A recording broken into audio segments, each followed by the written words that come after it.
रहमतुल्लाहि व बरकातुह।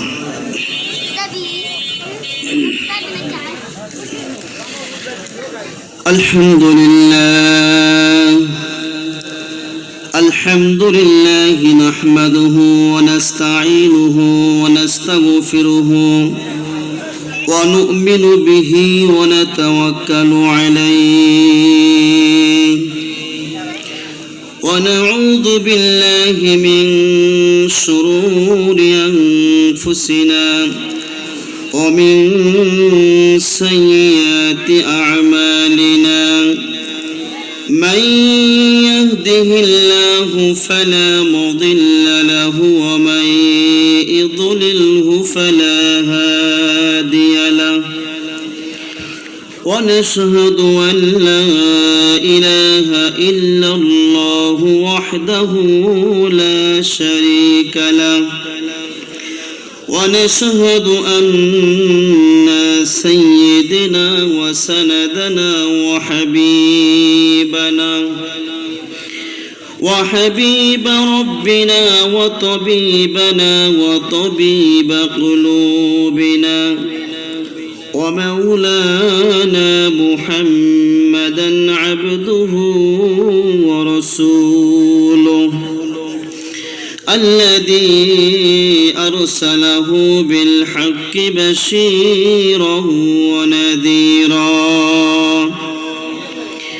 وداعيا إلى الله بإذنه وسراجا منيرا فقد قال الله تعالى في كلامه المجيد والفرقانه الحميد أعوذ بالله من الشيطان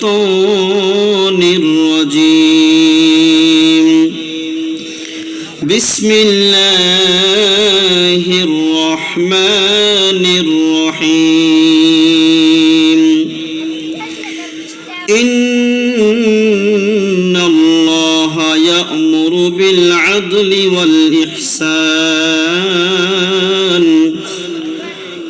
وإيتاء ذي القربى وينهى عن الفحشاء والمنكر والبغي يعظكم لعلكم تذكرون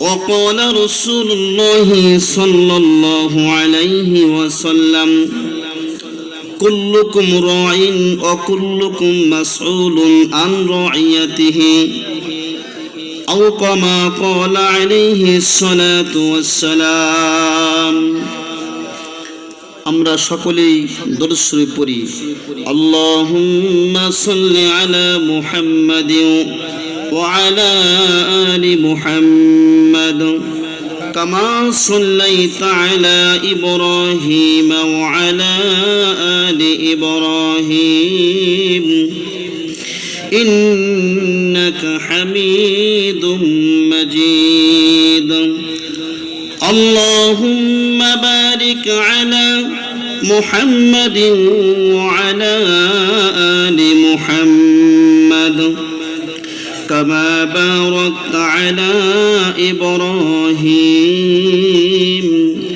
وعلى آل إبراهيم إنك حميد مجيد तेरे सिवा महबूब हकीकी कोई नहीं है कोई नहीं तेरे सिवा मौजूद हकीकी कोई नहीं है कोई नहीं यदू में तेरे सबको भुला दो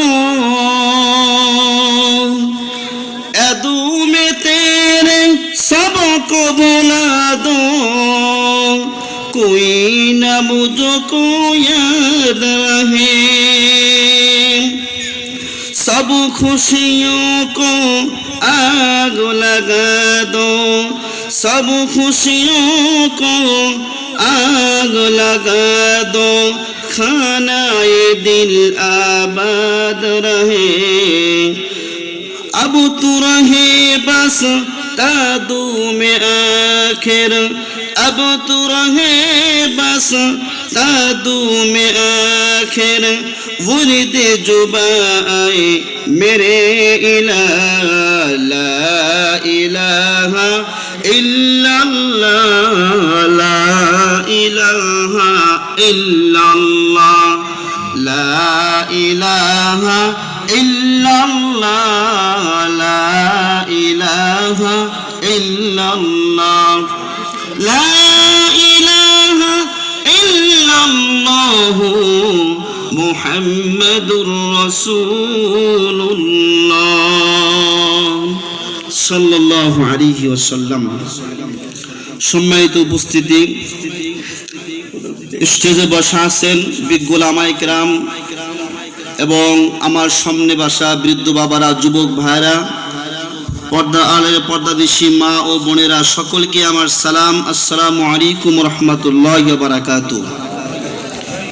আমি আপনাদের সামনে কোরআনুল কারীমের 114টি সূরা থেকে 14 নম্বর পারার 16 নম্বর সূরা সূরাতুন নাহল, সূরাতুন নাহলের 90 নম্বর আয়াত আপনাদের সামনে তেলাওয়াত করেছি।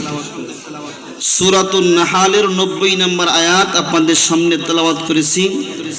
অসংখ্য হাদিস থেকে একটা হাদিস আপনাদের সামনে তেলাওয়াত করেছি। কোরআন এবং হাদিস সামনে রেখেই কিছু কথা বলার চেষ্টা করব। আমার তৌফিক ইল্লা বিল্লাহ।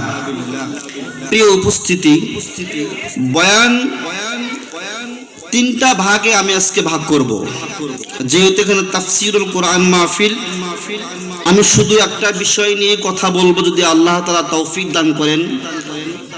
প্রথমে আমরা জানবো শানে নজুল। আল্লাহ রাব্বুল আলামিন এই সূরাতুন নাহল নাজিল কেন করলেন, এই বিষয়টা একটু বলবো। 2 নাম্বার হলো, আমি যে আয়াতটুকু তেলাওয়াত করেছি এই আয়াতের বৈশিষ্ট্য, 4টা বৈশিষ্ট্য আছে এবং তার ফজিলত, 4টা বৈশিষ্ট্য ইনশাআল্লাহ বলবো। 3 নাম্বার হলো এই আয়াতের সরল অর্থ, সরল অর্থ এটা একটু বলার চেষ্টা করব। পরে তাফসীরের মধ্যে ইনশাআল্লাহ যাব যদি আল্লাহ তাআলা তৌফিক দান করেন। আল্লাহ তাআলা সূরাতুন নাহল, নাহল শব্দের অর্থ হলো মৌমাছি। আল্লাহ তাআলা এত প্রাণী বাদ দিয়ে আল্লাহ তাআলা মৌমাছি নামে কেন সূরা নাজিল করলেন? অন্যান্য সূরাও আছে, বিভিন্ন প্রাণীর নাম দিয়ে আল্লাহ সূরা নাজিল করেছেন, যেমন সূরাতুন নামল পিপিলিকা, সূরাতুল ফিল হাতির সূরা, সূরাতুল আনকাবুত মাকড়সার সূরা, সূরাতুল বাকারা গাভীর সূরা। এই বিভিন্ন প্রকার প্রাণীর নামে আল্লাহ তাআলা সূরা নাজিল করেছেন। আমি যে তেলাওয়াত করেছি সূরাতুন নাহল, আল্লাহ তাআলা ছোট্ট একটা প্রাণী মৌমাছি, এই মৌমাছি দিয়ে আল্লাহ তাআলা কেন এই সূরা নাজিল করলেন, তার শান নজুলটা কি, কারণটা কি? আব্দুল্লাহ ইবনে মাসউদ রাদিয়াল্লাহু তাআলা আনহু বলেন, তাফসীরে মারিফুল কোরআন যারা আপনারা পড়েন খুঁজে দেখবেন, হুবহুব ইনশাআল্লাহ মিলায়া দেখবেন। তাফসীরে মারিফুল কোরআন, তাফসীরে তাওজীহুল কোরআন, আব্দুল্লাহ ইবনে মাসউদ রাদিয়াল্লাহু তাআলা আনহু বলেন, সূরাতুন নাহল, নাহল শব্দের অর্থ হলো মৌমাছি। ছোট্ট একটা প্রাণী দিয়ে আল্লাহ তাআলা সূরা নাহল এই জন্য নাজিল করলেন, পৃথিবীবাসীকে আল্লাহ দেখায় দিলেন যে আল্লাহ তাআলা ছোট্ট একটা প্রাণীর মাধ্যমে সুন্দর মধু আল্লাহ তাআলা তৈরি করতে পারেন। কারণ সুবহানাল্লাহ, এই মৌমাছির ভিতরে কিছু গুণ আছে। যদি কোনো ব্যক্তি এই গুণগুলা তার ভিতরে ফিট করতে পারে, তার আখলাকের মধ্যে ফিট করতে পারে, ওই ব্যক্তি সরাসরি জান্নাতে পৌঁছবে। কারণ সুবহানাল্লাহ। মৌমাছির 1 নাম্বার গুণ, 1 নাম্বার গুণ হলো আল্লাহ তাআলা এই মৌমাছির মধ্যে রূহ নাজিল করেছেন, ওহী নাজিল করেছেন। কিরকম ভাবে? আল্লাহ বলতেছেন যে মৌমাছি অকালা রূহু, নাজিল করলেন অকালা রূহু নাহলি, মৌমাছিকে বললেন তুমি 3 জায়গায় বাসা তৈরি করবা। কয় জায়গা বলেন? 3 জায়গায়। 1 নাম্বার হলো পাহাড়ের ভিতরে, 2 নাম্বার হলো গাছের উপরে, 3 নাম্বার হলো আপনার মারুর যে বিল্ডিং দেয় বিল্ডিং এর ছাদের এক সাইডে। দেখবেন যদি মৌমাছি বাসা করে এই 3টা জায়গা ছাড়া কোনো বাসা করব না। আল্লাহ তাআলা কেন উঁচুতে তাদেরকে বাসা বাঁধতে বললেন? কারণটা হলো মৌমাছি যে মধু তৈরি করবে, মধু হলো পবিত্র জিনিস, এই মধুর মাধ্যমে আমার আশরাফুল মাখলুকাত তারা পান করবে, দামি জিনিস পান করবে। যদি এটার সাথে নিচে থাকার কারণ নিচের আবহাওয়া তো খারাপ, যদি ময়লা যুক্ত হয়ে যায় আমার আশরাফুল মাখলুকাত কষ্ট পাবে। এই জন্য আমি আল্লাহ তাআলা মৌমাছিকে হুকুম দিলাম তোমরা 3 জায়গা বাসা তোমরা তৈরি করবা। কারণ সুবহানাল্লাহ। 2 নাম্বার হলো মৌমাছির মধ্যে একটা রানী মৌমাছি আছে, উনি সর্বক্ষণ ভিতরে থাকেন, বাইরে বের হন না। যত মৌমাছি বের হয় মধু আনার জন্য বের হয়, বের হওয়ার পরে একজন থাকেন দারোয়ান, দরজা দাঁড়িয়ে থাকেন, উনি সকলের পা চেক করেন। যদি কোনো মৌমাছি পায়ের মধ্যে নাপাক লাগা অবস্থায় বাসায় আসতে চায় কখনোই সম্ভব না। দারোয়ান মৌমাছি বলে, রানী মৌমাছিকে বলেন যে উনি নাপাক জায়গায় পা রাখছে, এই জন্য তার দুনিয়াতে থাকার আর কোনো সুযোগ নাই। কোন সুবহানাল্লাহ।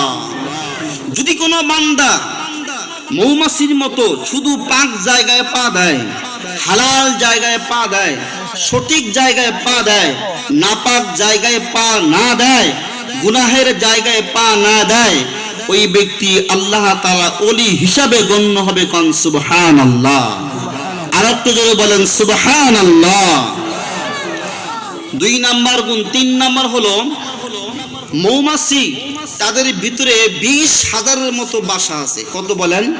20,000-এর মতো। এই যে ছোট ছোট ক্ষুদ্র যে বাসাগুলা আছে, এই বাসাগুলা দেখবেন 4 কোণলা বাসা, ছিদ্রগুলা যার মধ্যে মধু রাখে। এই 4টা কোণ, এই 20,000-এর মতো বাসার মধ্যে একটা বাসাও কম বেশি হবে না, সবটি একই সমান। তার কারণ যিনি রানী মৌমাছি আছেন উনি সব দেখশন করতেছেন যেন একটা মৌমাছির বাসা কম বেশি না হয়। কোন সুবহানাল্লাহ। এবং তাদের বিচক্ষণতা যে রাস্তা দিয়ে যাবে আল্লাহ তাআলা বলেন وأوحى ربك إلى النحل أن اتخذي من الجبال بيوتا ومن الشجر ومما يعرشون ثم كلي من كل الثمرات فاسلكي سبل ربك ذللا। মৌমাছিকে আল্লাহ তাআলা বলেন, রূহ নাজিল করলেন, মৌমাছি যাও। মৌমাছি যত দূরেই যায় না কোনো, যদি 30 থেকে 40 মাইল দূরে যায় তারপরেও কিন্তু মৌমাছি নিজের বাসা কখনোই ভুলে না। আল্লাহ তাআলা বলেন আমি মৌমাছিকে পাঠাইলাম বিভিন্ন জায়গায়, বিভিন্ন ফুল থেকে তারা মধু আরোহণ করবে, মধু নিয়ে আসবে, বিভিন্ন জায়গা তারা দূর দূরান্ত তারা চলে যাবে। আমি আল্লাহ মৌমাছিকে হুকুম দিলাম তোমরা যে রাস্তায় যাবা আমি আল্লাহ তোমাদেরকে আবার ফেরার জন্য রাস্তা আমি দেখা দিব। কোন সুবহানাল্লাহ। যত দূরেই যায় মৌমাছি একটা সেকেন্ডের জন্য তারা অন্য রাস্তায় তারা যায় না। কোন সুবহানাল্লাহ।